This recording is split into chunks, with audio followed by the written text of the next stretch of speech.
The interstellar custodial nexus had existed for nearly 5,000 years. It had survived supernova wars, machine uprisings, and the collapse of civilizations that once believed themselves eternal. Its halls recorded first contact treaties, extinction warnings, and laws so absolute they shaped the behavior of half the galaxy. Nothing chaotic ever happened there by accident. Nothing emotional was allowed to happen at all. And yet, in Nursery Chamber Theta, in front of the most regulated observation panel in known space, something occurred that should not have been possible. A sound, small and untrained, slipped into the air. It wasn't loud. It wasn't aggressive. It was a single word, spoken clumsily by a creature that should not have been capable of saying it. Mama. The word landed softly, but it hit like a meteor. Time seemed to slow. Sensors paused mid-read. A female human caretaker stood frozen, one hand still raised, as the alien cub pressed closer to her side. Every being in the chamber stared. The Nexus had seen everything, but it had never seen this. For one impossible second, the entire system stopped, suspended around that single word. The cub belonged to the Carracks. Across the galaxy, that name carried weight and fear. The Carracks were not misunderstood. They were perfectly understood, and that understanding terrified everyone. They were born hunters, raised alone, trained through deprivation, and taught that attachment was a flaw that got you killed. Carracks young were separated from all caregivers within days of birth. No names, no comfort, no bonding. That was the rule. That had always been the rule. The Carracks believed emotion weakened reflexes, that love slowed survival, and that dependence was a fatal error. Their society had thrived on that belief for tens of thousands of years. Galactic law respected it. Galactic science reinforced it. Every textbook said the same thing. Carracks cubs do not attach. They do not seek comfort. They do not use parental words. Ever. Specialists had written entire careers on this certainty. One senior xenologist had once stated calmly and publicly that a Carracks cub recognizing a caregiver would be as likely as a star reversing its own collapse. And yet here it was. A cub no larger than a human infant, dark-scaled and sharp-eyed, clinging to a human woman and calling her mama, as mimicry, not as a reflex, but as meaning. The monitors confirmed it. The behavioral logs rejected it. The rules denied it. But the moment remained. Impossible, undeniable, and quietly, terrifyingly real. The woman the cub clung to was named Arya Venn. She was not a general, not a diplomat, not even a senior scientist. She was a human caretaker assigned to the Nexus. Under a cultural exchange program, most species considered symbolic at best and reckless at worst. Humans, after all, were emotional. They bonded to Isley. They named things that didn't belong to them. They spoke to animals, machines, and empty rooms as if all of them could listen. Arya had been warned of this before her assignment began. She had signed documents acknowledging that Carracks young were not to be treated as children, not to be comforted, not to be touched beyond necessity. She had read the protocols. She had memorized the rules. And yet, in that frozen moment, she did not look guilty or afraid. She looked confused, yes, but calm. Her breathing was slow.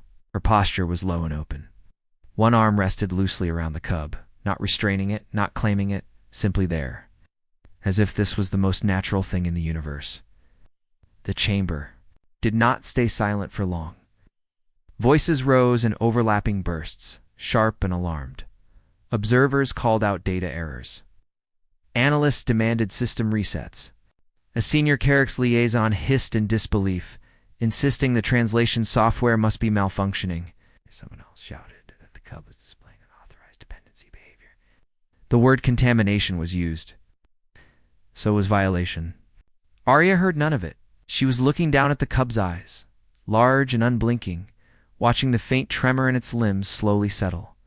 Its tail, edged with undeveloped spines, curled around her wrist, not in threat, but in contact.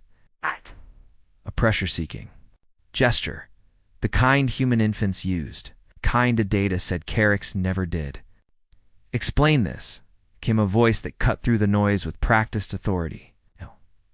Director HFY, overseer of the Nexus, stepped forward, his tone cold and precise. Caretaker Ven, you will state exactly what procedures you followed. With this specimen. The word made something tighten in Arya's chest. She stood slowly, careful not to startle the cub, who made a small sound and pressed closer. I followed the schedule, she said. Feeding, monitoring, rest cycles, and emotional engagement. HFY asked. There is no allowance? For that, Arya hesitated, just for a moment. I didn't see it as emotional engagement, she said quietly. I saw it as care. Before the director could respond, another presence entered the chamber. The temperature shifted. The air felt heavier. Ambassador Sarek of the Carrick stepped into view, full-grown and unmistakable. The room fell silent again, but this time, out of instinct, Sarek species did not rush. They did not raise their voices. They did not waste words. Her gaze moved from the displays, to the cub, to Arya. The cub looked at her, then back at the human, and did not move away. A ripple passed through the observers. Sarek noticed. We believed isolation made us strong, the ambassador said at last. We believed fear created discipline. Her eyes narrowed slightly. But this cub does not look weak. She looked directly at Arya. What did you do? Arya thought of the nights the cub had startled awake, claws scraping glass. The long hours sitting nearby, humming softly, not because it was required, but because silence felt wrong. She thought of how she had spoken, even when told it was unnecessary. How she had stayed when the cub trembled, instead of recording it and leaving. I stayed, Arya said. When she was afraid, I didn't walk away. She was curious. I let her explore. I didn't teach her to be dependent, just didn't teach her to be alone. Chamber felt different after that. Quieter. Heavier. Sarek lowered herself until she was level with the cub. The cub watched her, then made a small chirring sound, something no one had catalogued before. Sarek inhaled slowly. For generations, she said, we have raised survivors. But perhaps survival is not the same as safety. She looked up. Director, this is not a failure of protocol. This is a discovery. Arya felt the cub relax, fully against her. Trusting, unguarded. The word echoed again, softer this time. Mama. And in that moment, within the oldest institution in the galaxy, a truth settled that no dataset had ever predicted. The rules had not been broken by force. They had been undone by care. No one spoke for several seconds. Even the system seemed to hum more quietly, as if the Nexus itself were listening. Director HFY finally exhaled, the sound sharp and controlled. Caretaker Ven, he said, you are aware that what you describe violates every principle of observational neutrality. You have influenced the subject. He gestured toward the cub, who tightened her grip at the word subject. The political consequences of this bond alone could destabilize decades of interspecies agreements. Arya felt the weight of every eye in the chamber settle on her. She had been trained to accept correction, to defer to authority, to remember her place in a galaxy far older and more powerful than her species. But when she looked down and saw the cub's small claws hooked gently into her sleeve, she felt the steady warmth of a living being that trusted her without question. Something firm settled in her voice. Right. With respect, Director, she said, she isn't destabilized. She's calm. She's learning. She's not damaged. She's different. And I don't think that's the same thing. Sarek straightened slowly. We sent our young to this facility to learn how others function, the ambassador said. We did not expect to learn how we might function differently. Gaze swept the chamber. You call this influence? Humans call it connection. She looked back at Arya. If this bond is severed, what will happen to the cub? No one answered. The data screens offered projections, probabilities, behavioral risks, but none of them showed what separation would feel like. None of them. Measured loss. She stays, Sarek said at last. With the human, the statement was not loud, but it carried finality. A murmur spread through the observers. Heschel stiffened. Ambassador, that decision exceeds, it corrects. Sarek interrupted.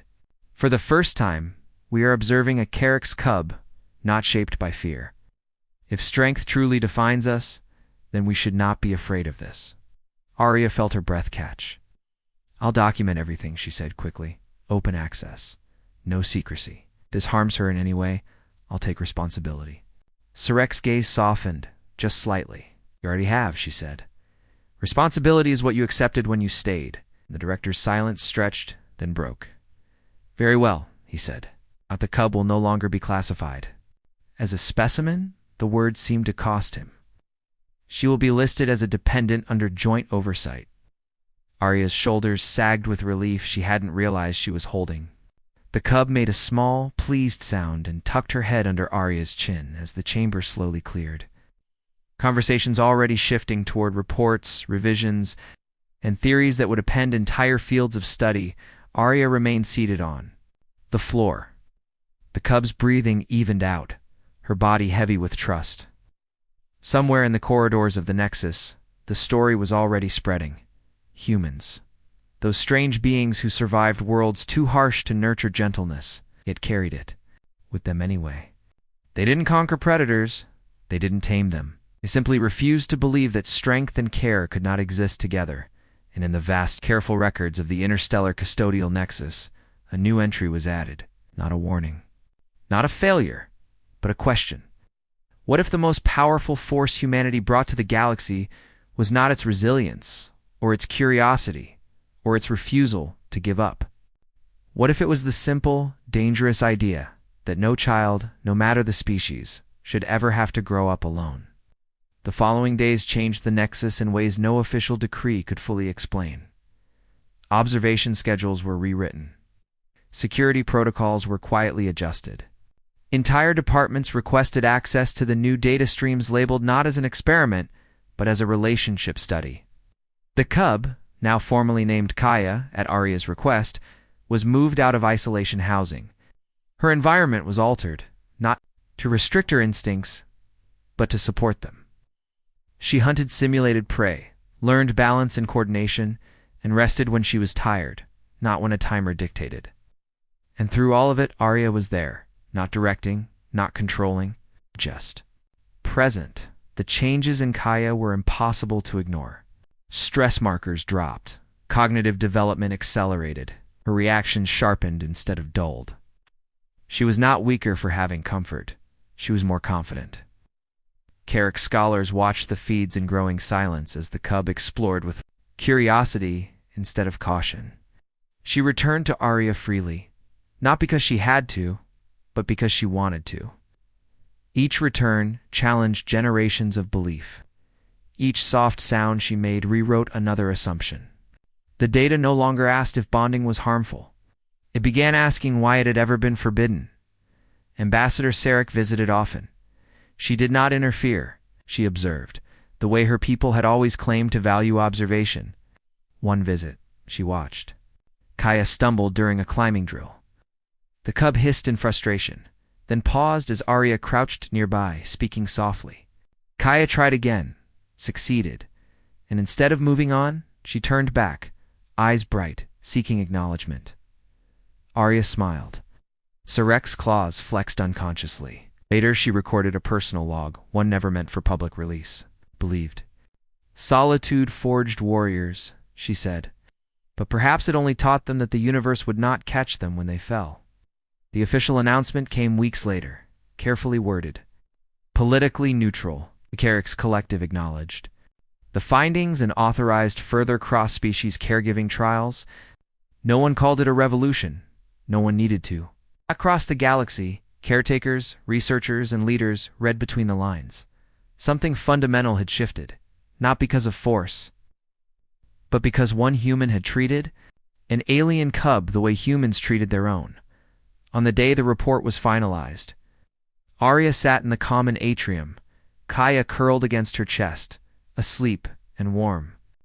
The Nexus moved around them as it always had, efficient and precise, but something in its rhythm had softened. A passing researcher paused, watching the cub's slow, steady breathing. "She trusts you completely," they said. Arya nodded. "She taught me how," she replied, "far beyond the Nexus." The story spread the way stories always do, stripped of jargon and reduced to truth. A predator's cub had found safety in human arms.